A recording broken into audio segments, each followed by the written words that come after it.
Mr. Secretary, help us get this straight. At what point during your hospital stay did you or your staff decide that the president should know about your hospitalization?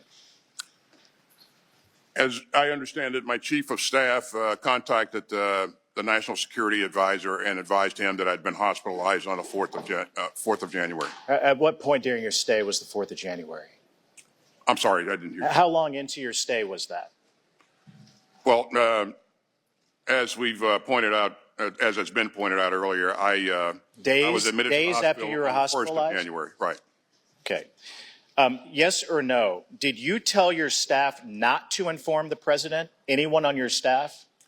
I never told anyone not to inform the president, the White House, or anyone else about my hospitalization. Okay, so the 30-day review summary lays a lot of blame at the feet of your staff. It seems that would appear, correct? For the breakdown in the process? You've told us that you are responsible, but the 30-day review seems to blame your staff.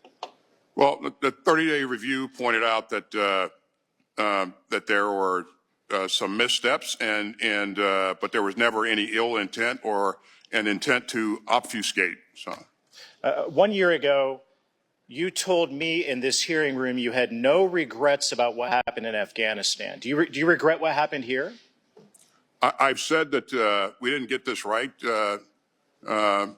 Congressman, and we put measures in place to ensure that the notification process is improved going forward. Mr. Secretary, who will be held accountable? The transfer of authority was who will be held accountable for this? This embarrassment. Again, I take full responsibility, and we put measures in place to address the shortcomings. Are you surprised the president didn't call for your resignation? I'm surprised, but are you surprised that he didn't call for your resignation? The president has expressed full faith and confidence in me.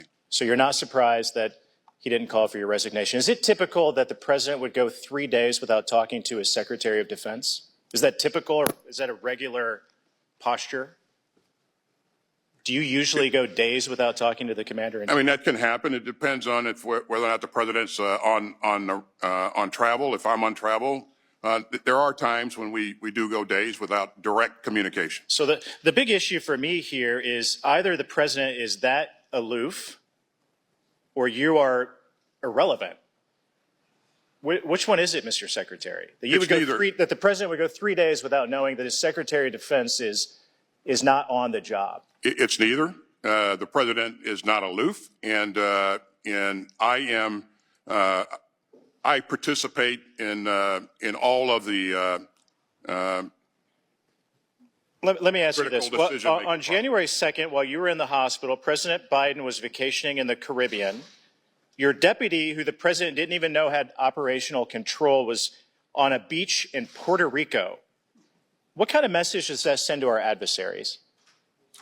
The key piece is that, number one, the deputy has the ability to, she has access to secure communications. She has the ability to participate in decision-making processes from wherever she is. Mr. Secretary, our adversaries should fear us, and what you've done has embarrassed us. And let me sum this up by this.